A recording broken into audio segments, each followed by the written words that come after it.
Olá, meu nome é Geise e eu vou falar um pouquinho sobre a inclusão de pessoas com necessidades especiais. De acordo com dados, uma pessoa com necessidade especial sofre muito com acesso às ruas e transporte público. Cerca de 13 milhões de brasileiros possuem algum tipo de deficiência motora e nem sempre o transporte público é agradável e de alta qualidade para receber esse tipo de deficiência.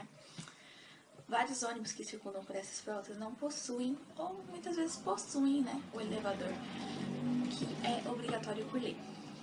Mas, muitas vezes eles não atuam, ou muitas vezes eles nem, muito menos funcionam, E para essa finalidade não adianta muito, ter, se não vai funcionar. Bom, não só acontece nos ônibus, mas também como em BRTs, trens, metrôs e também nas ruas, que possuem aquelas irregularidades, que no caso, calçadas esburacadas, com elevações, que muitas vezes acabam ocorrendo, causando acidentes desse tipo de deficientes.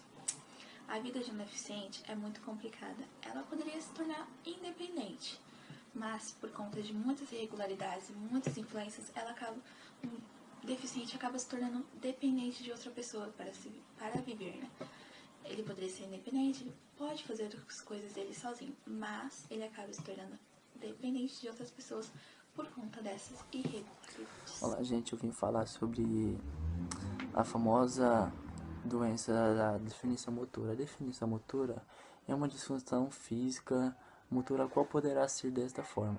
Esta disfunção e afetar que diz respeito à mobilidade. Pode decorrer de lesões neurológicas, e o qual pode ser o portador de deficiência ao nível dos membros. Então, essa doença da deficiência motora, ela pode ir para metade do seu corpo e da cintura para baixo, e os membros do pescoço para cima. E é isso que eu vim falar aqui. A inclusão da pessoa com deficiência. No mercado de trabalho, este é um direito garantido por lei. As pessoas com deficiência são favorecidas pelo paradigma da inclusão social, cuja ênfase está no potencial e não na deficiência. Este manual também oferece para empresas orientações para contratar pessoas com deficiências e desenvolvê-las profissionalmente. As pessoas com deficiência devem ter postura e comportamento profissional. Diferentes vivências e experiências se somam para impulsionar o constante desenvolvimento de uma organização e de seus... Olá, meu nome é Sheila e eu vou falar um pouco sobre a deficiência visual. A deficiência visual, ela é definida como uma perda total ou parcial da visão. O nível de deficiência, ela é variada em dois grupos, que é a cegueira e a baixa visão. A cegueira, ela traz uma perda total da visão, que faz com que a pessoa necessita usar o braille com meio de sistema de leitura e escrita. A baixa visão, ela traz o comprometimento do funcionamento visual dos olhos, que mesmo após o tratamento, essas pessoas podem ler textos ampliados e com o uso de recursos ópticos especiais. A deficiência, ela pode ocorrer de vários modos.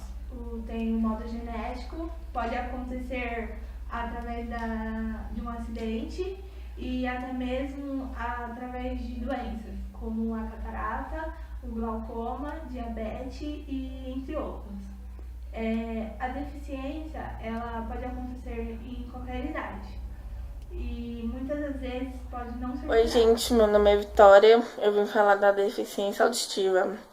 A deficiência auditiva é o nome usado para indicar de audição ou diminuição da capacidade de escutar os sons. E agora eu vou falar um pouco da Brenda Costa, que é uma famosa e uma modelo. Ela nasceu no Rio de Janeiro no dia 8 de novembro de 1982, na cidade... Ela é uma modelo brasileira e anteriormente ela era uma nadadora. Sua carreira de modelo começou quando ela tinha 16 anos, depois de ter sido descoberta no bairro de Ipanema pelo dono da agência Mega, que tinha um filho surdo. E ela é surda desde quando ela nasceu, que foi, com 2 anos ela começou a fazer o tratamento do ouvido, mas ela não usa o aparelho, ela consegue falar algumas letras em libras.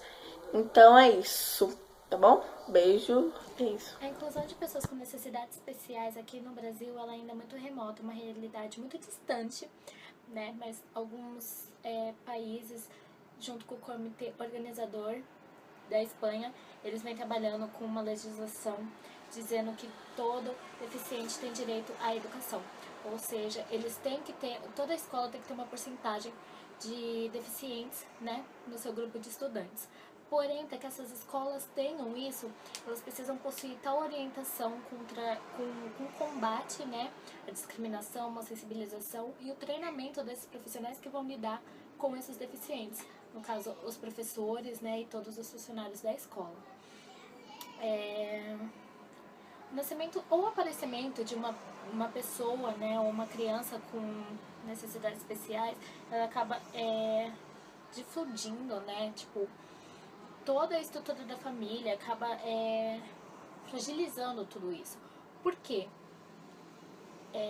Porque os responsáveis dessas pessoas acabam se tornando também pessoas com necessidades especiais, como por exemplo, se o portador da necessidade especial precisar pegar um ônibus, o acompanhante dele vai ter que ir junto, né? Então é todo um processo.